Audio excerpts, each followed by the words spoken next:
bukan sekedar semata kebutuhan biologis saja, tetapi telah menjadi bagian dari gaya hidup dan ekspresi identitas. Khususnya di era digital saat ini, perubahan zaman turut mempengaruhi bagaimana masyarakat itu memilih, mengkonsumsi, dan memaknai makanan dalam keseharian mereka. Generasi Z yang tumbuh dalam lingkungan serba cepat dan terkoneksi dengan digital memiliki kecenderungan yang berbeda dibandingkan dengan generasi X yang lebih stabil dan konvensional dalam hal konsumsi. Melalui video ini, saya, Aziza Rifiani Aprianto, bersama dengan rekan saya, Tifa Adli At-Taufik, mencoba menelusuri lebih dalam bagaimana preferensi, kebiasaan, hingga pertimbangan sosial ekonomi membentuk pola konsumsi makanan antar generasi ini. Mulai dari seberapa sering mereka membeli fast food, perhatian terhadap kandungan gizinya, hingga sejauh mana media sosial dan influencer itu mempengaruhi pilihan makanan mereka. Dengan menyusun pernyataan berdasarkan 5 kategori utama, yaitu ada frekuensi, preferensi jenis makanan, pengaruh media sosial, kesadaran kesehatan, dan gaya hidup, penelitian ini diharapkan mampu memberikan gambaran yang komprehensif mengenai dinamika konsumsi lintas antar generasi ini. Latar belakang penelitian ini adalah kemajuan teknologi digital dan juga media sosial telah mengubah pola konsumsi makanan, terutama di kalangan generasi X dan generasi Z. Gen Z tumbuh di era digital yang sangat dipengaruhi oleh tren TikTok dan juga Instagram, sehingga cenderung mencoba makanan baru yang viral seperti makanan vegetarian, Korean, dan fast food. Sebaliknya, Gen X lebih konservatif memilih masak sendiri dan mengkonsumsi produk lokal yang sehat. Studi-studi sebelumnya masih membahas perilaku konsumsi generasi ini secara terpisah tanpa perbandingan langsung. Oleh karena itu, penelitian ini bertujuan untuk membandingkan pola konsumsi kedua generasi dengan metode survei dan juga wawancara, serta menganalisis faktor-faktor seperti media sosial, harga, gizi, dan juga kesehatan. Hasilnya diharapkan untuk menjadi acuan bagi pelaku usaha dan juga pemasar dalam merancang strategi yang tepat untuk masing-masing generasi. Masalah yang dipecahkan dalam presentasi kali ini yaitu pertama, ada perbedaan pola konsumsi makanan, yaitu frekuensi mengkonsumsi makanan cepat saji, memasak sendiri, dan jenis makanan antara generasi Z dan generasi X. Kedua, apa dampak media sosial seperti TikTok, Instagram, dan influencer terhadap pilihan konsumsi makanan di berbagai generasi. Ketiga, bagaimana kesadaran dan kesehatan keberlanjutan mempengaruhi pilihan makanan generasi Z dibandingkan generasi X. Keempat, seberapa besar pengaruh faktor ekonomi, khususnya harga dan ketersediaan terhadap keputusan konsumsi makanan di antara kedua generasi.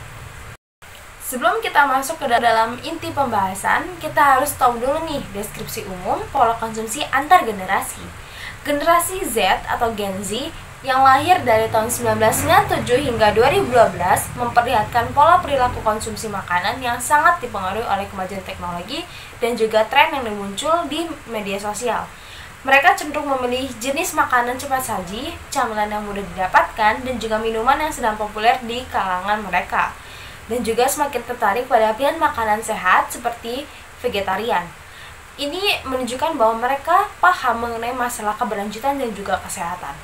Berdasarkan hasil survei Jakpa tahun 2023, sekitar 49% kelompok Gen Z di Indonesia mengkonsumsi makanan cepat saji sebanyak 1 hingga 2 kali dalam seminggu, sementara 12% lainnya mengkonsumsi setiap hari. Sementara itu, Gen X yang dilahirkan antara tahun 1965 sampai 80 cenderung menyukai makanan buatan sendiri, makanan tradisional, serta memperhatikan nilai gizi dan kualitas rasa dari makanan mereka yang konsumsi. Gen X cenderung menjaga pola makan yang konsisten dan tidak mudah dipengaruhi oleh tren dan memiliki kebiasaan memasak sendiri di rumah mereka. Nah, sekarang ada perbedaan preferensi konsumsi antara Gen X dan juga Gen Z. Gen X lebih menyukai makanan yang populer, harganya terjangkau, dan juga mudah didapatkan.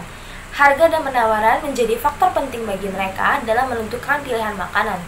Dampak media sosial juga sangat signifikan. Mereka memperoleh ide makanan dari TikTok, Instagram, atau YouTube, serta mengikuti saran dari para influencer yang mereka ikuti. Fenomena fear of missing out atau FOMO seringkali mendorong Gen Z untuk mencoba berbagai makanan baru yang sedang tren. Tidak seperti Gen Z, Gen X lebih mengandalkan pengalaman individu dan juga saran dari anggota keluarga ketika mereka menentukan pilihan makanan.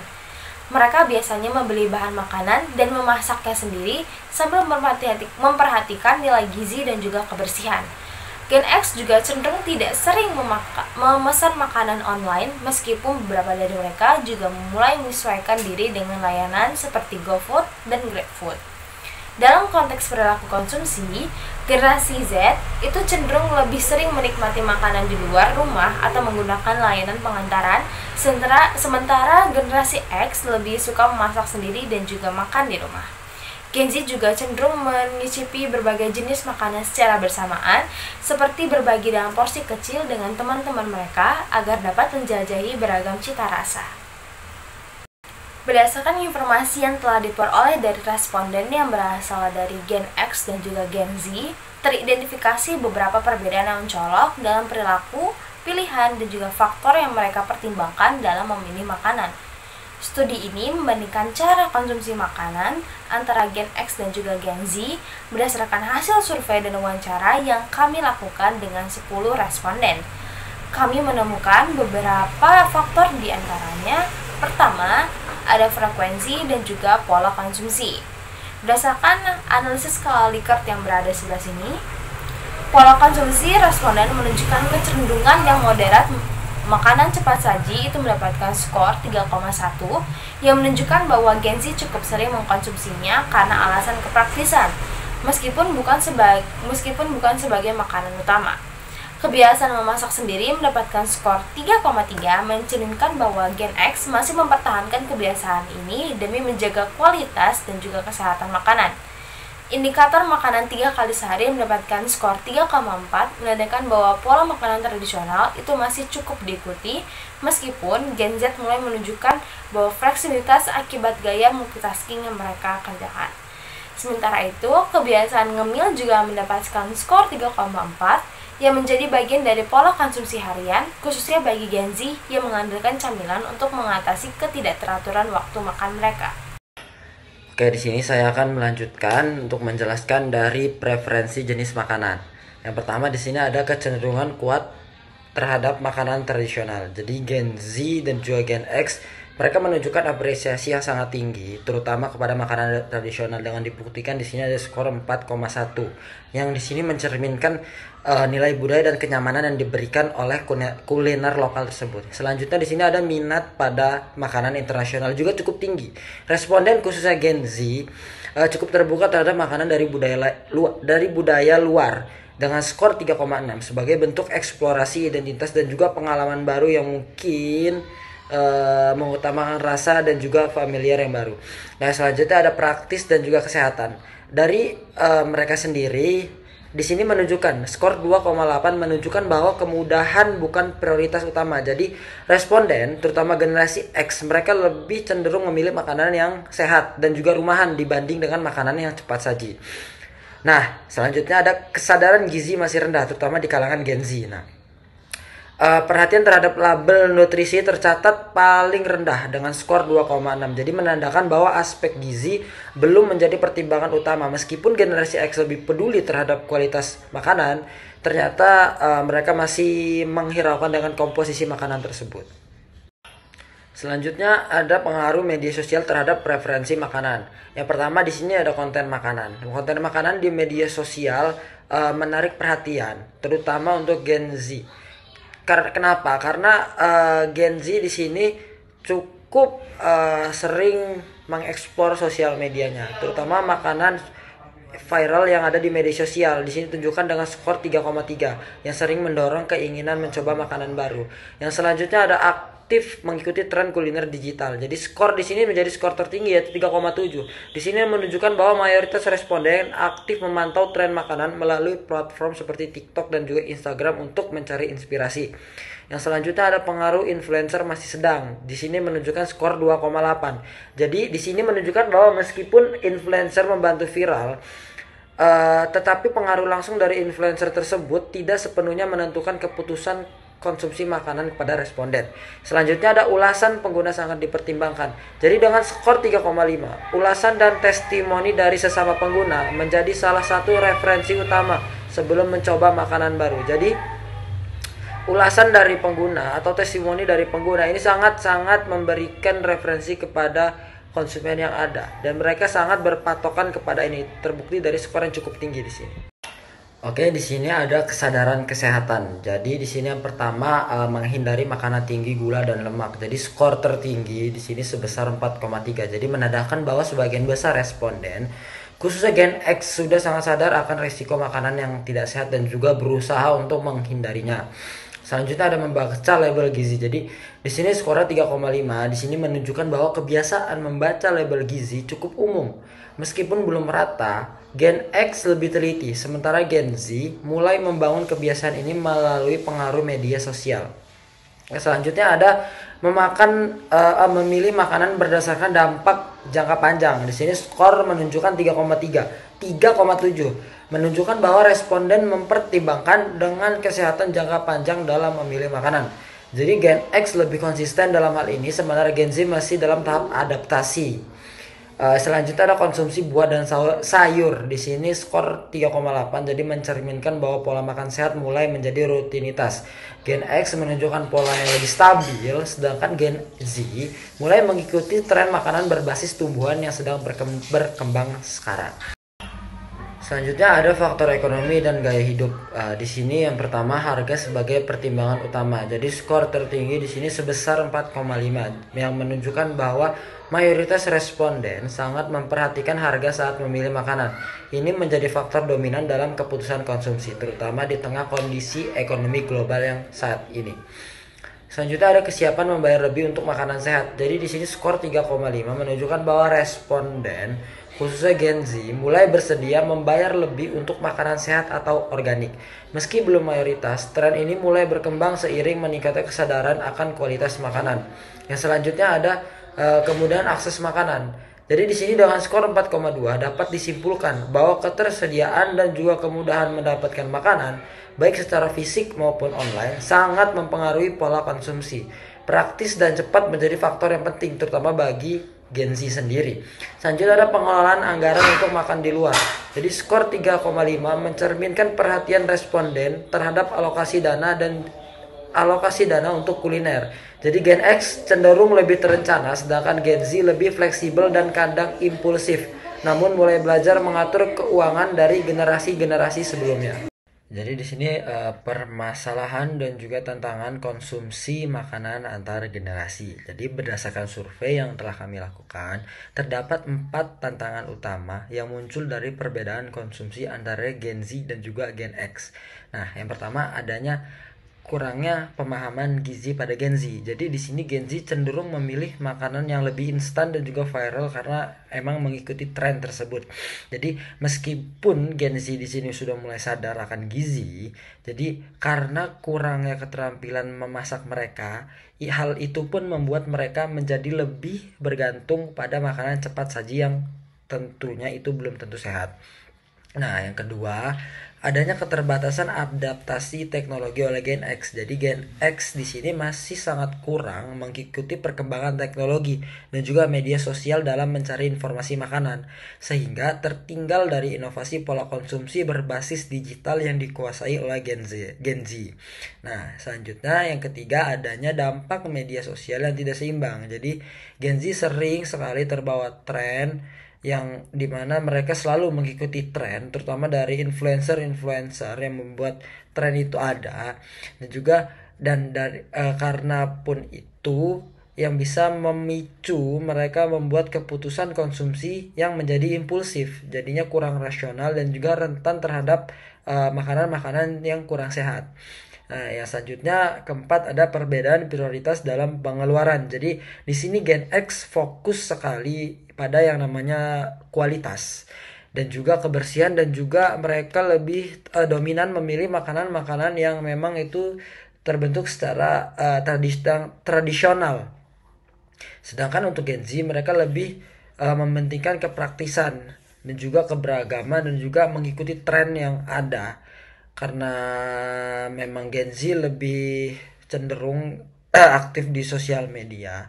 Jadi perbedaan ini bisa berpotensi memicu konflik dalam keluarga dalam menentukan makanan apa yang akan dimakan dan juga dari strategi pemasarannya. Yang selanjutnya yaitu ada analisis SWOT. Yang pertama yaitu dari Gen Z terlebih dahulu. Yang pertama dari strengths-nya atau kekuatannya. Jadi hasil analisis kami di sini Gen Z adaptif terhadap teknologi. Mereka cepat menerima informasi baru, terbuka terhadap makanan multicultural dan juga gaya hidup yang sehat. Ya, untuk weakness-nya atau kelemahannya, mereka rendah keterampilan memasak, kurang konsisten dalam penerapan konsumsi yang sehat, mudah terpengaruh tren, dan juga konsumsi impulsif tanpa pertimbangan yang rasional. Selanjutnya ada opportunities. Opportunities ini peluang. Jadi potensi besar untuk edukasi gizi melalui platform digital.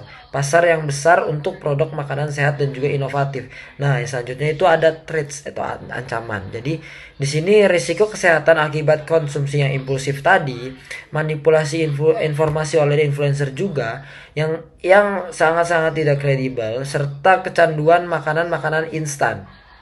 Nah, di situ kita sudah menganalisis dari SWOT untuk generasi Z. Nah, yang selanjutnya ada generasi X. Nah, yang pertama dari strengths-nya terlebih dahulu.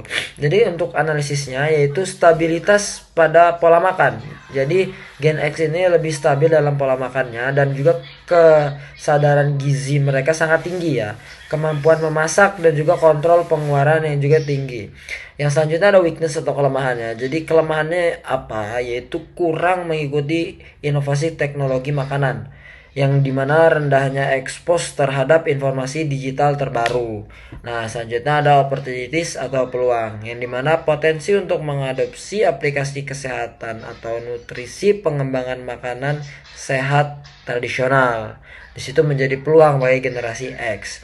Dan juga ada threats atau ancaman, yaitu ketertinggalan dalam mengikuti tren makanan sehat global. Nah, berkurangnya akses pada produk baru karena keterbatasan digital itu tadi.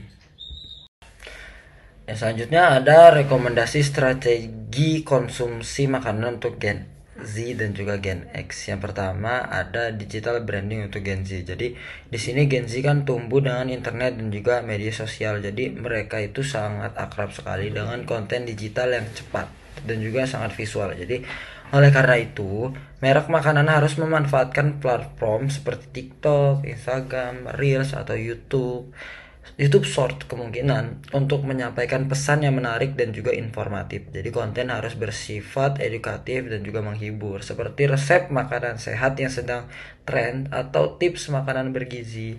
Influencer mikro juga efektif karena Gen Z lebih percaya pada figur yang terasa dekat atau autentik daripada selebriti besar.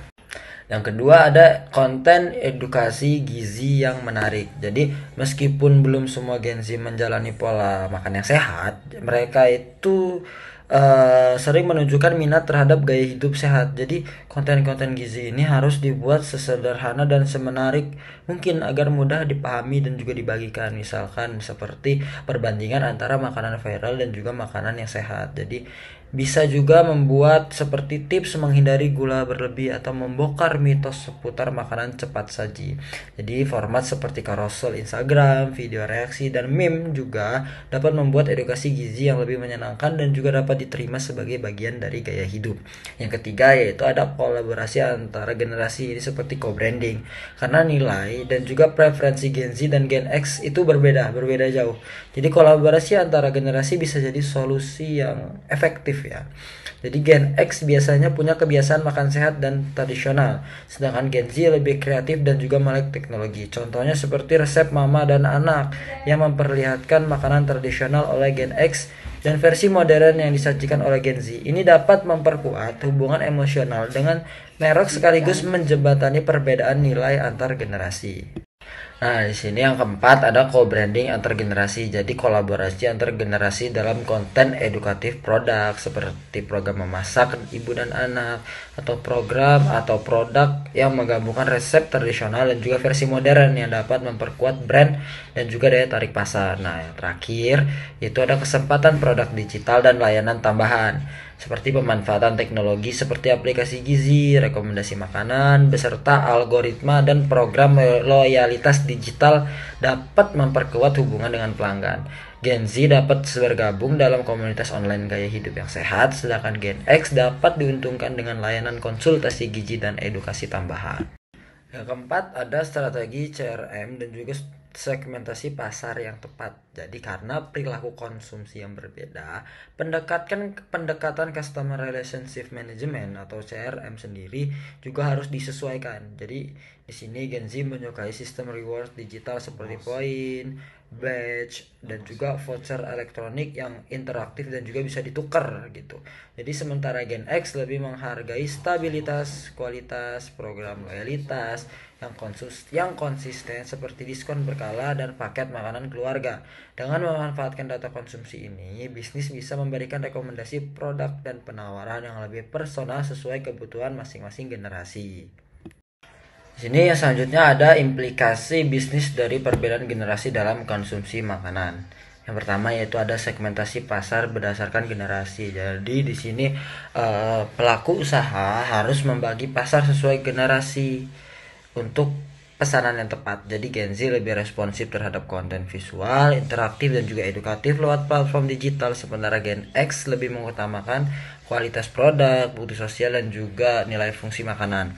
Yang kedua ada pengembangan produk dan juga kemasan. Jadi inovasi produk penting untuk memenuhi preferensi berbeda seperti kemasan yang modern yang praktis untuk Gen Z dan juga produk yang sehat atau organik untuk Gen X. Jadi informasi gizi yang jelas, desain menarik, dan juga kemasan yang dapat meningkatkan kepercayaan dan juga minat beli pada konsumen. Yang ketiga ada strategi pemasaran digital dan edukasi konsumen.